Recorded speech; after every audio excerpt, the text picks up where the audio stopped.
नमस्कार दोस्तों, मैं रमेश टाका। आज के इस वीडियो में बात करेंगे व्याख्यान विधि की।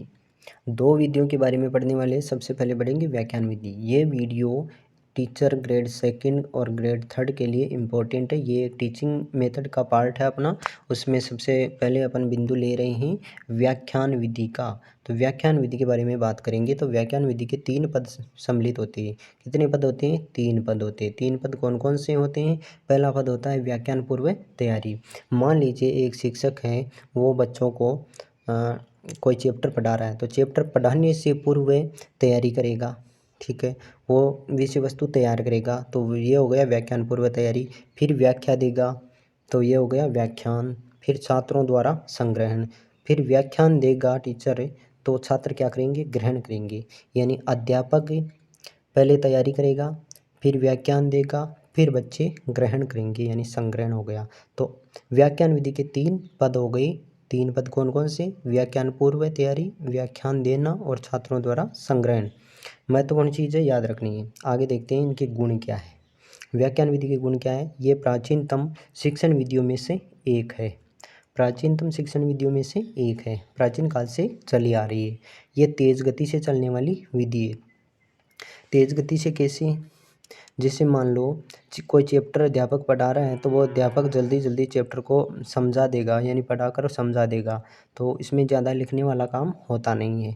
तो तेज गति से चलने वाली विधि है। यह पाठ्यक्रम को शीघ्रता से पूर्ण करवाती है, क्योंकि समय कम लगता है। यह पाठ्यक्रम को शीघ्रता से पूर्ण करवा देती है। यह शिक्षक को कम परिश्रम करवाती है। शिक्षक को केवल बोलना ही रहता है, ज़्यादा लिखने का ऐसा काम नहीं रहता है व्याख्यान विधि में। ऐतिहासिक विषय वस्तुओं की विवेचना करनी है तो सर्वश्रेष्ठ है। मान लीजिए इतिहास पढ़ाना है, पॉलिटिकल पढ़ानी है, ज्योग्राफी पढ़ानी है। ज्योग्राफी में तो थोड़ा समय लग सकता है, लेकिन इतिहास के कुछ बिंदु पढ़ाने हैं और पढ़ाने हैं, तो उसके अंतर्गत क्या करना होता है कि विवेचना करने के लिए सबसे महत्वपूर्ण विधि है ये। आजकल स्कूलों कॉलेजों में यही महत्वपूर्ण विधि है। इसी विधि का उपयोग किया जाता है। यदि व्याख्यान देने वाला कुशल वक्ता हो तो विद्यार्थियों में रुचि उत्पन्न की जा सकती है। अब मान लीजिए व्याख्यान देने वाला अध्यापक के अंदर शिक्षण विधियों का पूर्ण उसको ज्ञान है कि कौन से चैप्टर में कौन सी विधि काम में ली जाती है, या कौन से सब्जेक्ट में कौन सी विधि से पढ़ाना ज़रूरी है। इसकी अगर जानकारी है, कुशल वक्ता है वो, तो बच्चों में क्या की जा सकती है? रुचि पैदा की जा सकती है।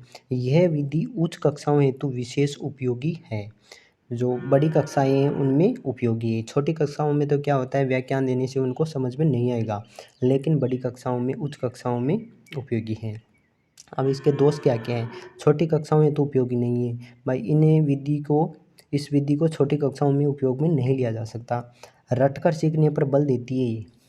अधिगम स्थायी नहीं होता है। इसे संचार व्यवस्था का टूटा हुआ जाल भी कहते हैं। ये चीज़ इंपॉर्टेंट है, इसको आपको याद रखना है। इसे संचार व्यवस्था का क्या कहते हैं? टूटा हुआ जाल कहते हैं।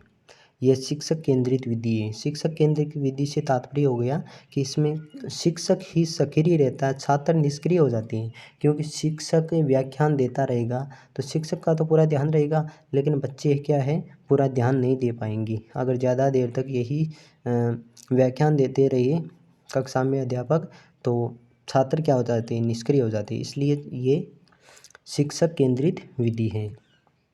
बात करते हैं नेक्स्ट प्रश्नावली विधि की। तो प्रश्नावली विधि में प्रश्न 2 प्रकार से पूछे जाते हैं, मौखिक रूप और लिखित रूप। मौखिक रूप में प्रश्नोत्तरी विधि हो गई। इनके जनक कौन है? सुकरात। मौखिक विधि को शुरू किसने किया? सुकरात ने। शुरू से यहाँ सु आ गया, तो शुरू किसने किया? सुकरात ने। लिखित रूप में प्रश्नावली विधि आ गई। इनके जनक कौन है? वुडवर्थ। अब प्रश्नावली जो विधि है उसका दर्शन यानी सबसे पहले किसने बताया? सुकरात ने। और इसके जनक कौन है? वुडवर्थ है।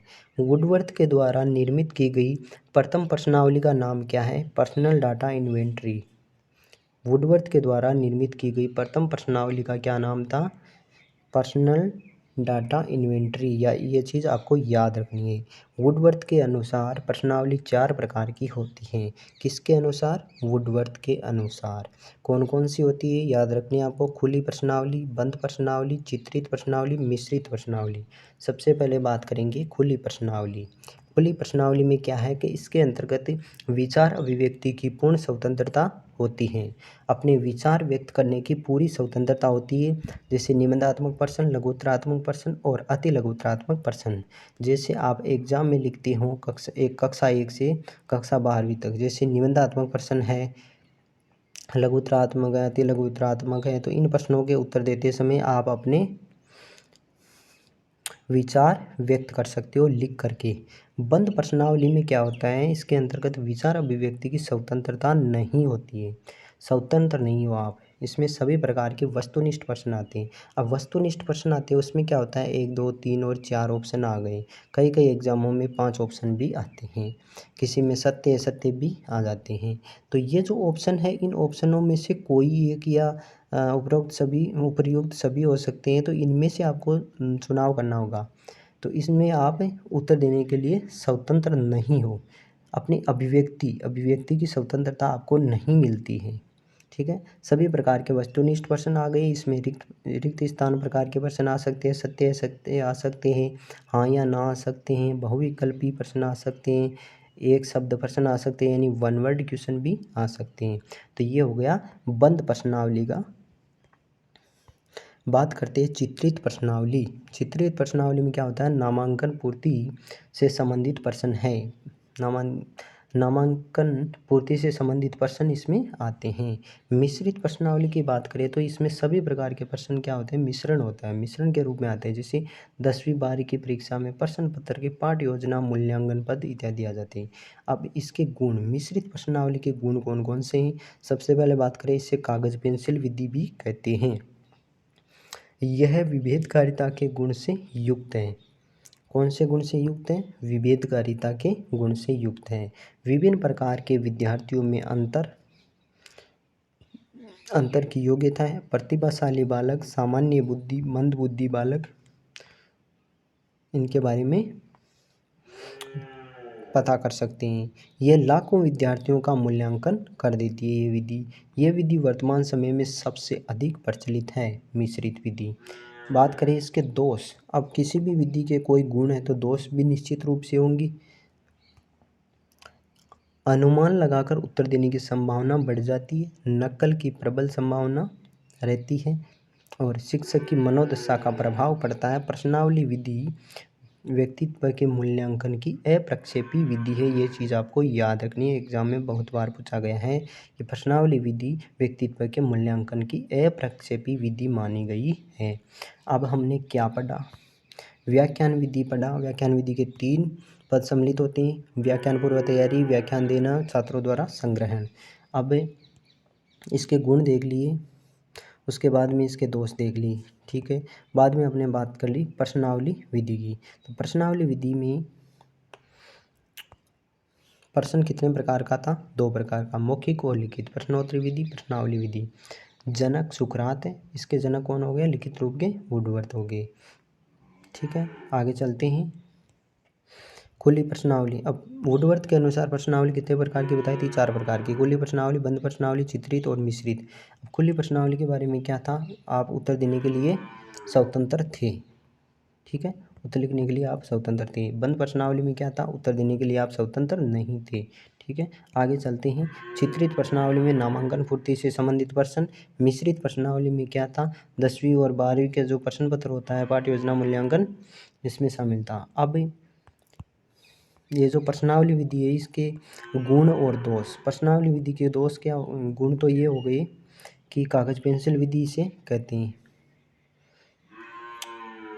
विभेदकारिता का गुण से युक्त है और लाखों विद्यार्थियों का मूल्यांकन कर देती है। ये कोई एग्ज़ाम होती है तो उसमें उनका उसके अंकों के आधार पर उसका पता लग जाता है। दोष ये हो गए कि अनुमान लगाकर उत्तर देने की संभावना बढ़ जाती है, ऑब्जेक्टिव प्रश्नों में नकल करने की प्रबल संभावना रहती है, शिक्षक की मनोदशा का भी प्रभाव पड़ जाता है कई बार।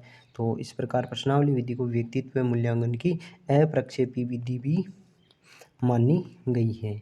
इस प्रकार ये अपना टॉपिक यहाँ पर कंप्लीट होता है। इस वीडियो में इतनी ही बात करेंगे दोस्तों। अगर आपने ये चीज़ें याद कर ली तो आपको निश्चित रूप से परीक्षा में फ़ायदा होने वाला है। व्याख्यान विधि और ये 2 चीज़ें अपन ने पढ़ ली, प्रश्नावली विधि और व्याख्यान विधि। तो इस वीडियो में इतना ही। ठीक है दोस्तों।